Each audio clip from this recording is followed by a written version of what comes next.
I seriously went to the store today and I just bought whipped cream. That was my adventure for Saturday, January 16th, 2020. I bought whipped cream at the drugstore. Ooh. I'm gonna do the clap now.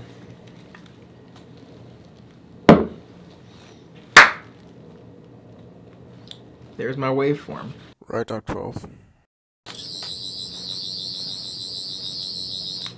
So it has come to my attention, specifically through places like Twitter and Facebook, that a lot of science fiction fans are, how do I put this, really shitty.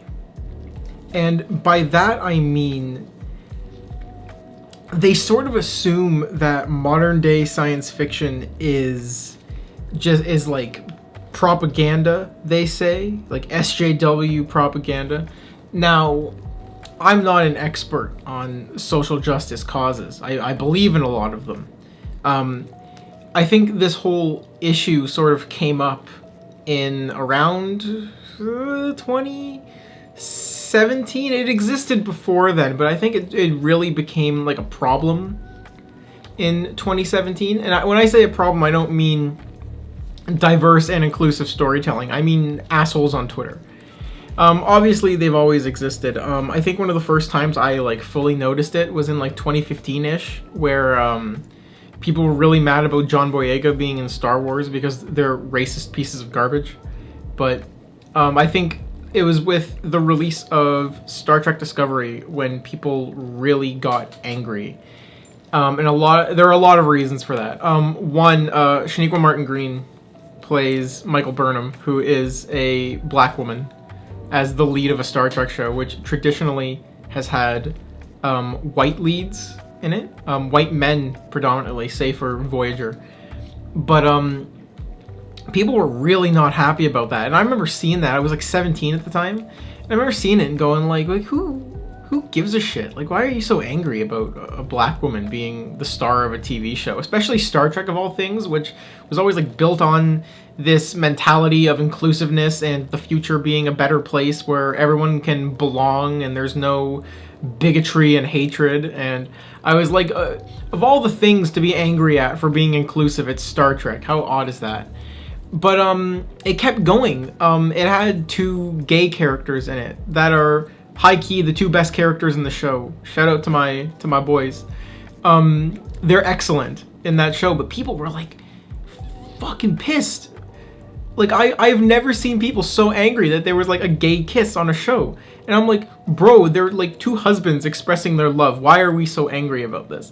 And maybe it's because I'm bi that I was like extra angry about the way people were reacting to it. But at the same time, I'm like, I don't know. I don't understand why people like take that shit so personally. Like, let people love who the fuck they love. I don't understand why that's a problem.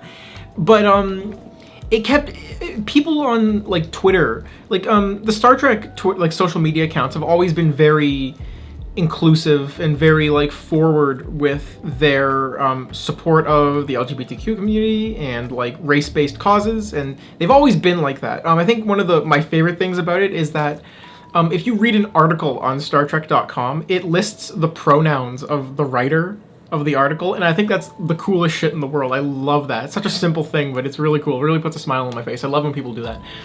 But what I started noticing is on the replies to every piece of Star Trek related material on social media were always these like angry 40-year-old white men who were so livid that there was inclusion in the new season of Star Trek.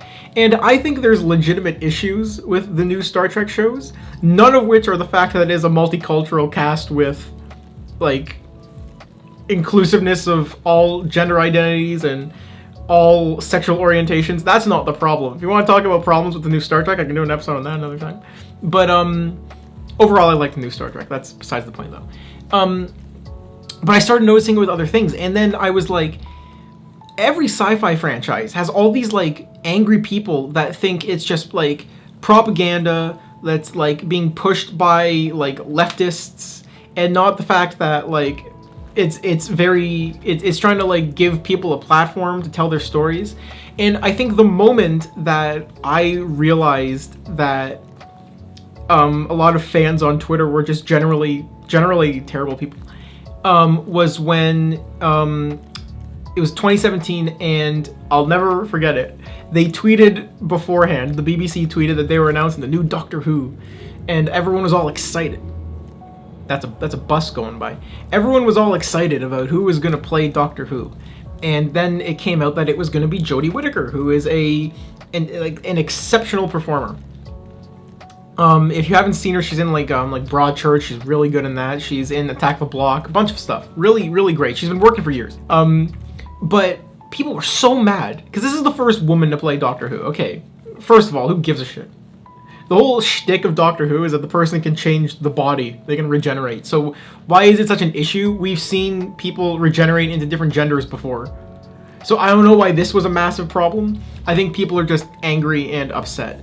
But that her first season came out, and the problem persisted of people thinking that this was propaganda. And I look at the timer now. This is probably going to be a longer episode because I'm going to rant about this shit for hours because I hate it. It's so fucking upsetting. Like, oh shit. They did an episode called Rosa in series 11, and that was the Rosa Parks episode. It was everyone just refers to it as the Rosa Parks episode. And there's legitimate problems with the episode that I have, mostly writing issues. I think doing an episode on Rosa Parks was a really great idea. I just think that it was written by two people, Chris Chibnall, who's the head writer, and it was written by, I forget her name. Hold on, I'm gonna Google it. I'm gonna stop the timer while I Google her name. Mallory Blackman. Okay, so Mallory Blackman is a British writer, and her whole career, or I think a good chunk of it, has been built on sort of stories that, like fictional stories that take place within the civil rights movement, which is really cool. My biggest issue with the episode is that you can totally tell what parts were written by her, where this is like a huge chunk of her career and was written by just the normal TV writer. And I'm sure I'm sure Chris Chibnall didn't have any like malintent. I'm sure it had great intent. It's very clearly like a white dude writing about race. And again, I'm sure he had good intentions with it, but you got to be careful with stuff like that, obviously. But people were really mad about that episode, and I think the parts that were very clearly written by Miss Blackman are really strong, and the parts that were written by Chibnall are really like bad sci-fi. Anyway, that's besides the point. Overall, I think it's a pretty good episode overall. People were really mad about this episode. They were really, really upset about it, and not because of any like script issues or pacing issues or story issues. They were just mad that there was an episode about Rosa Parks. And they were mad that there was an episode where Doctor Who meets Rosa Parks. And I understand that a lot of fans have an aversion to episodes that take place in historical settings. Something I don't agree with, but that's a whole other conversation. But you start to wonder, wow, they're a lot angrier about the racism episode than they are about the historical episode about witch hunting and like the historical episode about Robin Hood a few seasons ago. And it's stuff like that where you realize, why are sci-fi fans so against this stuff? And looking back on it, I sort of think about, like, how do I put this? Sci-fi has always been a very inclusive and forward-thinking genre. Sci-fi has always been this platform where you can tell stories that you wouldn't be able to tell normally, if that makes sense. And that's one of the reasons I like it so much, is because when storytellers in the past were unable to speak about like civil rights issues or stuff like that, they would write it as sort of like an allegory in a science fiction story, and they were able to get away with it a lot more easily without getting censored or just generally shot down. And people always, that's why a lot of people gravitate towards the genre, and I think that's really interesting. But why are so many people against it? And I think, actually, I don't know why. Because the same people who talk about how great, like, classic Star Trek and classic Doctor Who are, miss the point of a lot of those classic stories. I did a Twitter thread recently about two or three specific episodes. A Star Trek episode called Let This Be Your Last Battlefield, or is Let That Be Your Last Battlefield? I always get confused about the title. Anyway, it's a really famous episode about the guys that are like literally half white and half black, and then the other guys half black and half white, and they hate each other just because the colors on each side of their face are flipped. And it's like really overtly a racism story, but people still act like Star Trek didn't have social commentary in the past, and it's like a new thing that they're doing this. And then the other episode that I brought up in the thread was Genesis of the Daleks, which is a great story. It's a really early Tom Baker episode, and it is actually, I'm talking about Tom Baker. I'm going to pull up the Tom Baker sonic screwdriver. So it's a really early Tom Baker episode, and it's really good. It is one of my favorites. Oh my god, I actually have the Dalek from that episode. Hold on. So it's a really good episode. It is one of my favorites. If you watch that episode and you tell me to my face that that isn't an anti-fascism story, then you have missed the point of Genesis of the Daleks. Like, you have completely overlooked the central plot of that episode. I'm going to put a picture of it on the screen. If you look at the main villains in the episode of the Khaleds, if you look at the Khaleds and tell me those are not based off of a certain faction of World War II, so they're based on Nazis. They're based on Nazis. And if you tell me to my face that they are not based on Nazis, you have missed the point of this story. And it's so infuriating. Obviously, I'm not the best person to talk about this. I'm just kind of like a dude on the internet. There are people that are like literally study these things for a living, and people have done really good analyses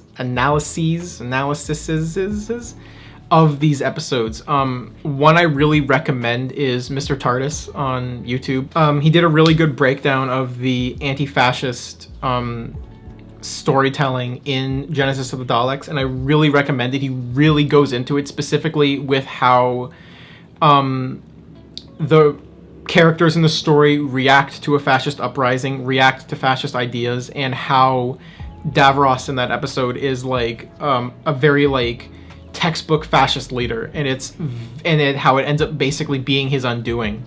It's really interesting. I really recommend it. I'll link it below. It's a really good analysis.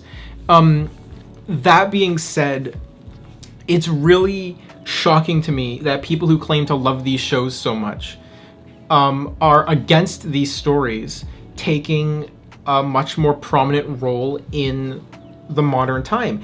And I think it comes down to it that people are bigoted. Like, people are bigoted and they're hateful, and they look at a woman leading Star Trek and Doctor Who into the future, and they're offended by it. They see